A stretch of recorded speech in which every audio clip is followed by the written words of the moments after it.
How does one even introduce a movie like Jacko, a generic, cheap, made-for-video 90s slasher film with a pumpkin-headed killer? Do you start by talking about the Headless Horseman and the origins of someone wearing a pumpkin on their head?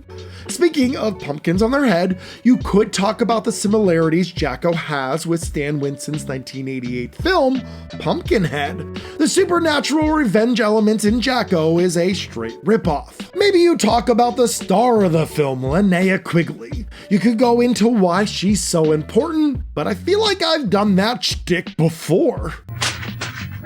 Or maybe I should just talk about the movie. No intro, just straight to the point. Let the movie do the talking.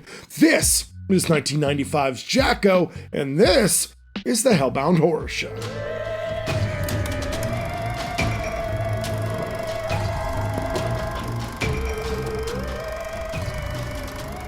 We open on little Sean Kelly, who is the lead of the film and the director's son. Sean is listening to a campfire tale by an older gentleman who warns Sean of Jacko, the jack-o'-lantern. Jacko, Mr. Jack, the Pumpkin Man. In my notes, I wrote that I love spooky campfire tales, and this is no exception. However, I also wrote in my notes, why does the movie need this? It feels so extra. It feels unnecessary, which makes sense because this was added much later into production. Even if it's not needed, I love that the film tries to establish an atmosphere early. Now, the history of Jacko is a bit convoluted, and ultimately it's not important, but basically, Sean's forefathers hung a wizard played by none other than John Carradine. More on him later.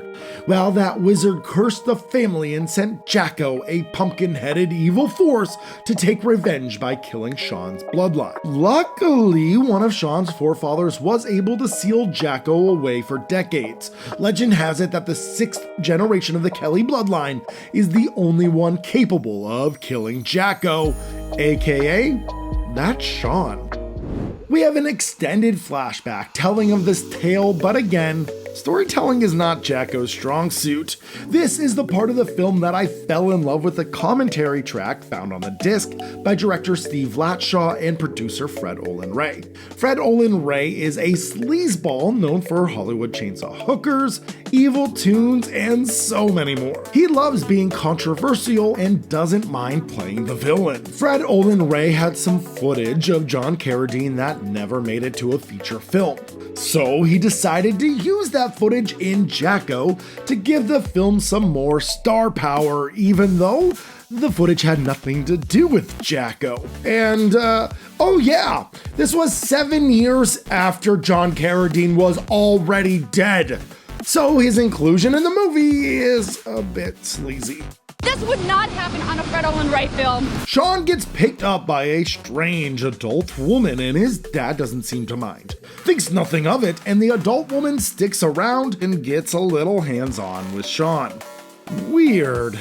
She's a good, bad witch with a deep history, probably, but again, plot doesn't really matter.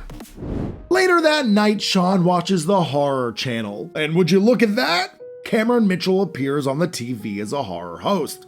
His segments weren't made for this movie, but instead he was shoehorned in to add to the star power. Speaking of shoehorning in, Brinke Stevens also makes it on the TV. Sean's parents create a haunted garage every year and raise money for charity.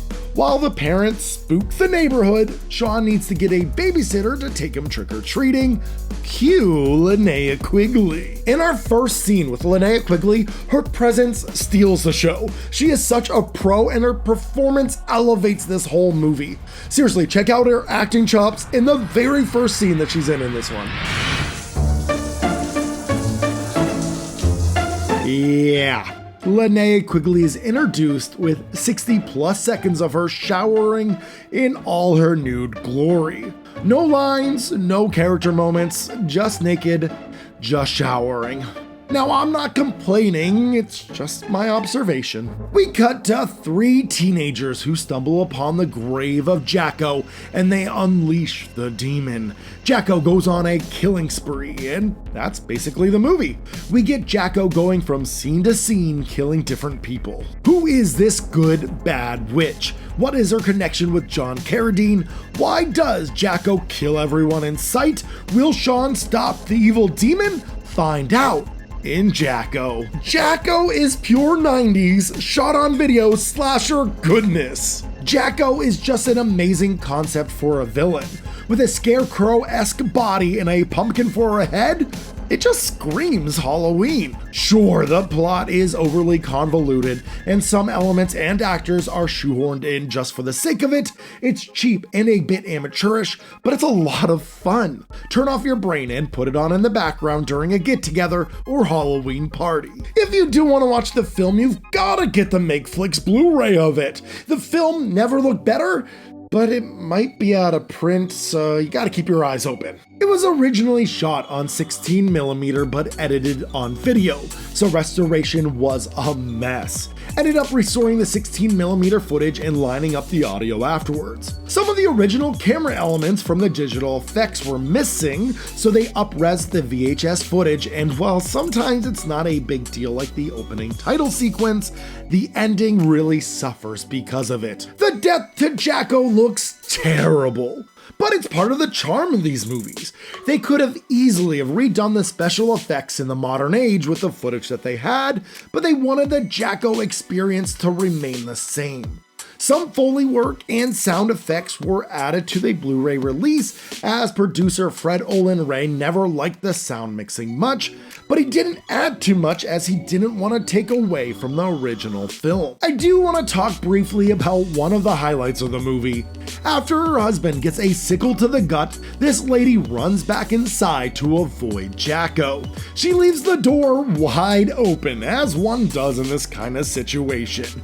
She goes to grab a weapon, and as she picks up the knife, trips on the rug and falls knife first into the toaster. It's so hilarious and fun. Speaking of hilarious, you need to listen to the commentary track with Fred Olen Ray and director Steve Latshaw. These two hate each other. You know, you're always apologizing. I don't think you need to. I'm not apologizing. I'm just saying, no, I'm you don't need qualifying to. things. You need the princess. Okay, let's get off the actors for a minute. They're good kids. The problem here is you're sitting here giving me a ration of grief, about little details, a little snide dig in there, and then it's a great film. It's your best film ever. Oh, like you didn't take a bunch of shots of me during that Alien Dead commentary. And it gets so uncomfortable. Latshaw literally leaves the interview in the middle of the movie. Just never mention a shit pickle to him. We discussed this commentary before we ever got into this, and you specifically stated you would not make any reference to the shit pickle comment. Well, in that review. I never heard that before. Okay, I know, and you laughed your ass off. You said that's so funny. Shit pickle, shit pickle. Well, you know what's funny to me? You're making me laugh. I'll tell you what, you can sit here and do this fucking commentary yourself. Jacko is dumb slasher goodness with plenty of gore, TNA, Halloween imagery throughout, and is lighthearted and goofy enough to be a comfort watch every Halloween. No! Stay spooky, everyone.